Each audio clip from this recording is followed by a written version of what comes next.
La CEDEAO a-t-elle définitivement perdu le Burkina Faso, le Mali et le Niger? En tout cas, lors de son dernier sommet, l'organisation ouest-africaine a acté le divorce. La communauté des États d'Afrique de l'Ouest a acté dimanche un calendrier de sortie pour 3 nations frappées par des coups d'État.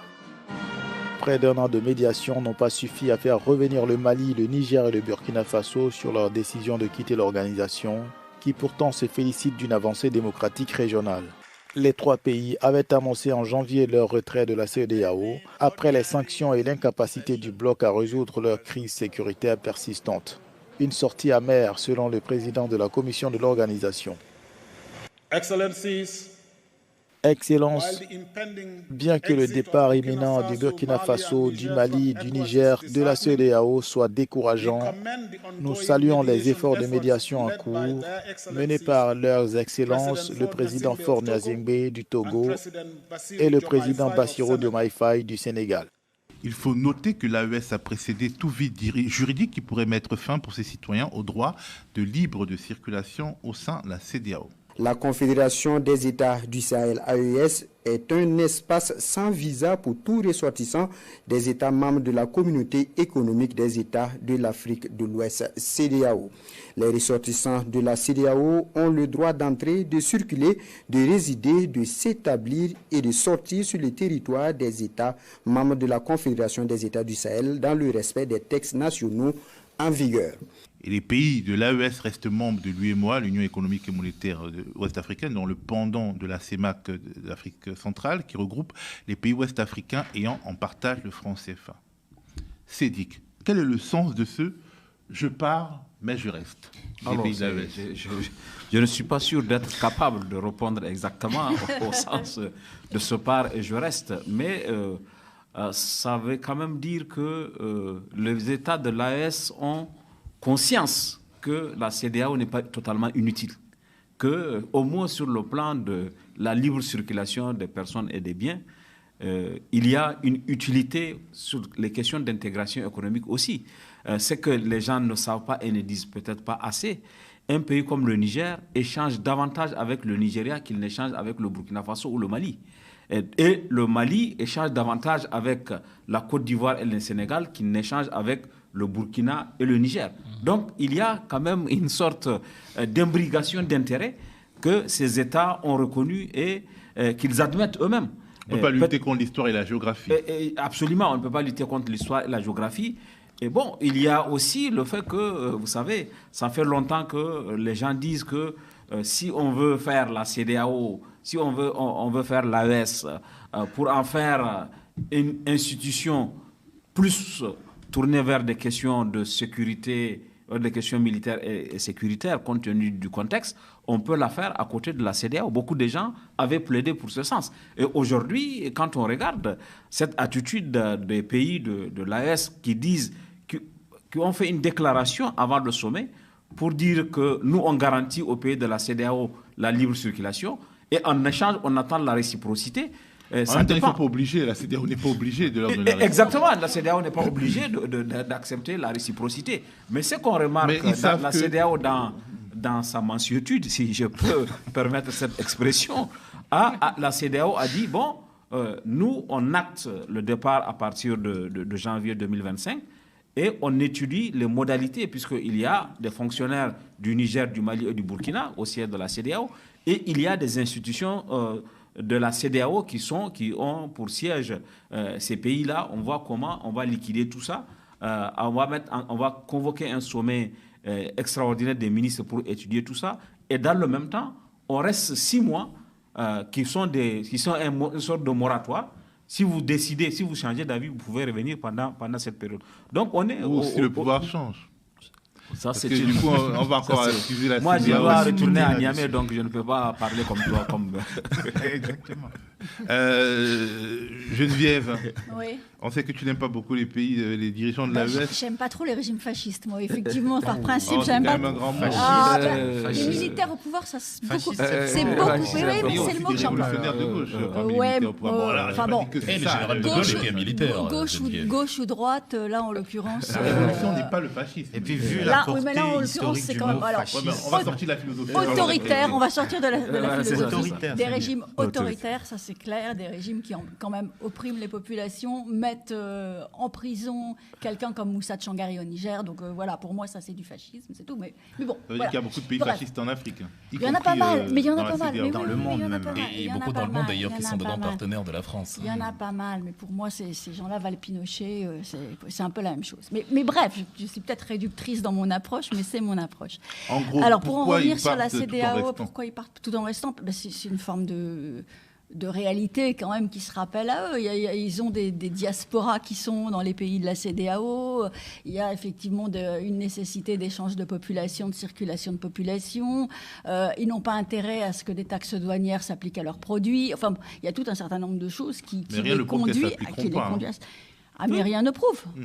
En fait, ils veulent partir tout en gardant ce qui les arrange. Un départ à la carte. Départ à la carte. Donc on part parce qu'on ne veut plus appliquer les mesures de gouvernance, de démocratie, etc. qu'impose la CEDEAO, même si ce n'est pas parfait, mais ça reste toujours quand même un objectif. Voilà. Donc cet objectif-là, on ne se le donne plus, on ne veut pas qu'on nous l'applique. Mais en revanche, on veut garder tout ce qui nous arrange. Effectivement, la libre circulation des personnes. Mais je veux dire, cet objectif ne gêne pas beaucoup la Guinée, qui a toujours eu un pouvoir militaire. Je veux dire, la Guinée, le gars en Guinée, la CEDEAO le laisse tranquille. Donc, je pense que quand même la question de la gouvernance politique est indissociable de l'hostilité que provoquent les pays de l'AES auprès des grandes puissances. Parce que sinon, en Guinée, on ne parle pas de ça, on ne parle pas du problème de la Guinée. C'est pas que des grandes puissances. La Guinée, excuse-moi, la Guinée n'est pas dans une posture d'hostilité vis-à-vis de la CEDEAO.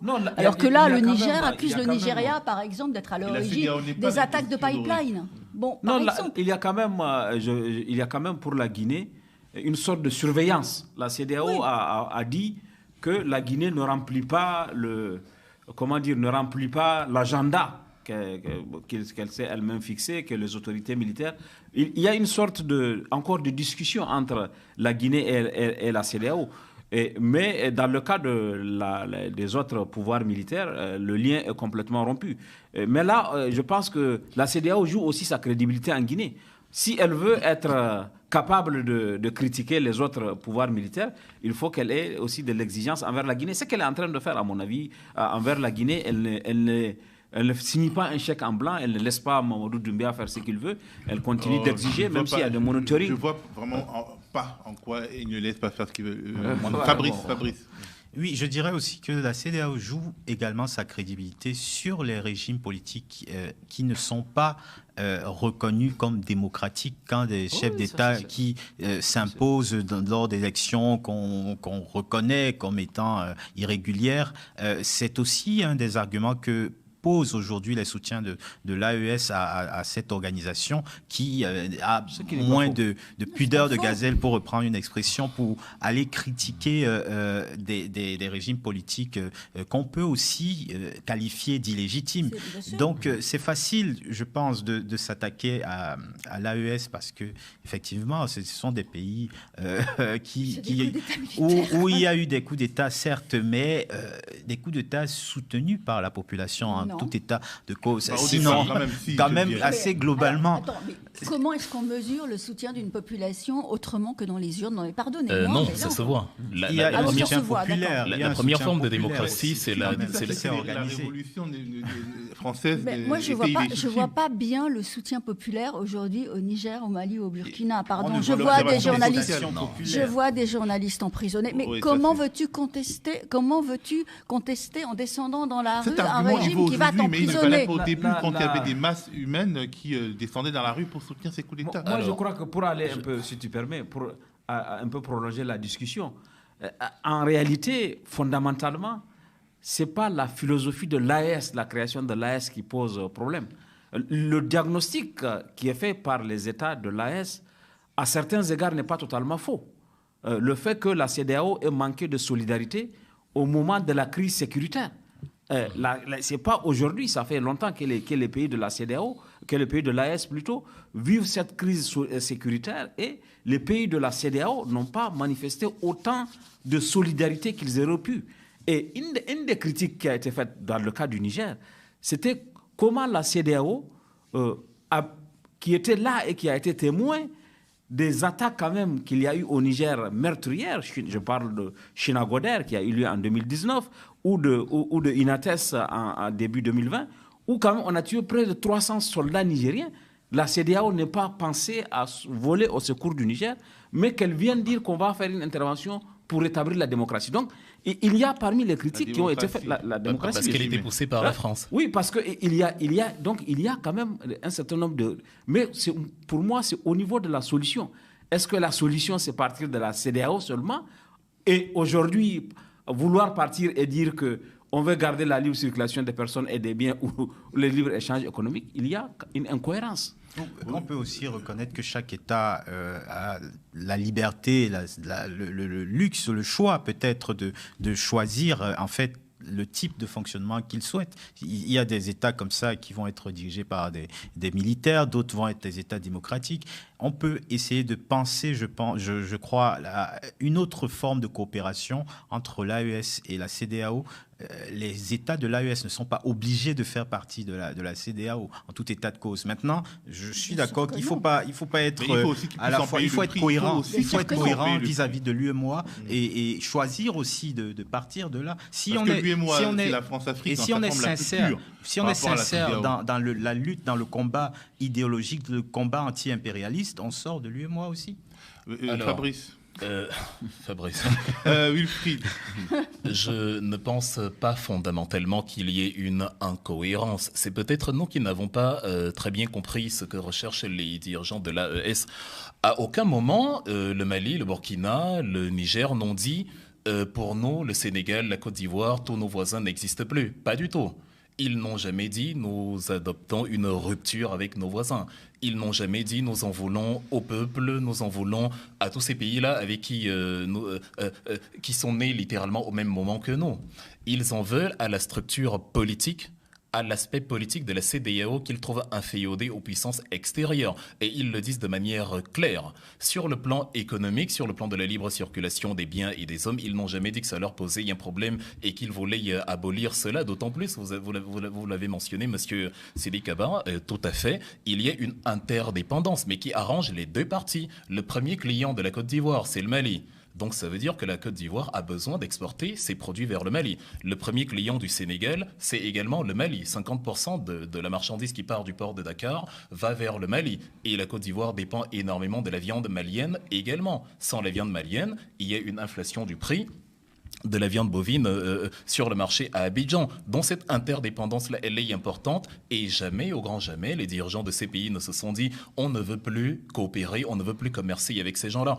Ils en veulent par contre à l'aspect politique de la CEDEAO qui, lors de la signature du traité de Lagos le 28 mai 1975, était avant tout une construction économique, une construction douanière, une construction de marché interne, mais qui a voulu se donner un rôle politique, ce qui n'est pas mauvais en soi. Sauf que le rôle politique est devenu un rôle d'inféodation politique. Vous avez vu, lorsque Mohamed Bazoum a été mis aux arrêts par le nouveau régime, dans le Washington Post, il a plus ou moins fait appel à une intervention étrangère. Et quand on est africain et qu'on voit le carnage qui a suivi la chute de Muammar Kadhafi en Libye, le dictateur, par les bombes démocratiques de l'OTAN, on n'est pas très rassuré par le fait qu'une intervention militaire au Niger aurait apporté... Mais là, on est en train de retourner dans le passé. Non, je suis en train d'expliquer le paradigme qui sous-tend l'attitude, l'état d'esprit des dirigeants de l'AES actuellement. Ils en veulent à l'aspect politique, mais sur le plan économique, il n'y a pas de contradiction parce que jamais ils n'ont remis en question. Wilfried, dans les cercles les plus proches des dirigeants de l'AES, on voit d'un très mauvais œil les tentatives de conciliation avec la CEDEAO, notamment celle portée par le président sénégalais. Ce n'est pas qu'on voit ça d'un mauvais œil, c'est qu'ils ont dit, et c'est Bassirou Diomaye Faye qui n'a toujours pas compris, c'est la même chose que j'ai envie de dire sur le moratoire de 6 mois qu'ils ont donné. Pas compris, non, le moratoire de 6 mois, je vous le dis, nous avons eu cette émission il y a quelques mois où je vous avais déjà dit que c'était un point de non-retour, qu'il n'allait pas retourner dans la CEDEAO, et il vaut mieux en prendre acte immédiatement pour ne pas perdre du temps.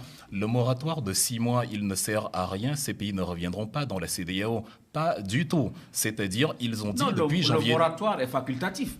La CEDEAO a dit en janvier 2025, ils ne sont plus membres. Hein. Oui, ils ne seront plus. Ils ont laissé. Donc, il n'y a pas de problème. Sur ce plan, la CEDEAO n'est pas en train de négocier pour qu'ils reviennent. Plus ou moins.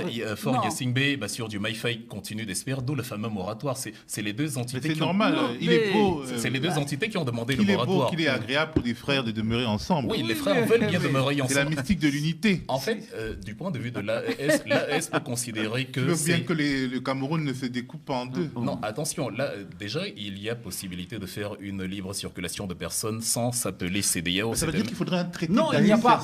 Il n'y en a pas. Non, même le Ghana, même un pays comme le Ghana. C'est un peu illusoire. Il y a cette illusion qui est vendue aux gens, disant que si on quitte la CEDEAO, on peut garantir la libre circulation parce qu'on est dans l'UMOA. Le Nigeria n'est pas membre de l'UMOA. Quand vous prenez le Niger, il faut un accord bilatéral. Il faut un accord bilatéral entre le Niger et le Nigeria pour garantir la CEDEAO et l'AES. C'est-à-dire même le Ghana qui n'est pas limitrophe. Comme avec la Mauritanie. Même le Ghana qui n'est pas limitrophe du Cameroun peut décider qu'entre le Ghana et le Cameroun, il y a, on dispense de visa les citoyens. Oui. C'est-à-dire c'est un accord bilatéral. Oui, il n'y a pas de contradiction. Tu imagines un accord bilatéral entre le Burkina et la Côte d'Ivoire aujourd'hui? Un accord bilatéral entre l'entité AES et ces pays-là. Ça, c'est bien plus possible. Donc ça veut dire que les négociations... Pourquoi ce ne serait pas possible? Ce serait possible, mais justement, ça veut dire que les négociations, dans le cadre des négociations que Bassirou Diomaye Faye appelle le CEVE, la possibilité d'un accord d'association peut être entendue, mais monter sur ces grands chevaux en disant qu'on ne négocie pas, parce qu'on se dit que si il y a de la rétorsion, on appellera le peuple au secours, les peuples de la région, en disant regardez comment les autres sont méchants avec nous. C'est pas très responsable. Non, ce n'est pas c'est pas fondamentalement dans cette logique. En fait, il y a des points de convergence entre Bassirou Diomaye Faye et les dirigeants de l'AES sur le fait qu'il doit y avoir une continuité d'interaction entre les différents peuples. On entend beaucoup d'influenceurs susciter qui disent oulala, dès que tu veux que ça discute, t'es France-africain. Parce que vous, en fait, c'est pas de la faute des influenceurs si le mot France-africain intervient.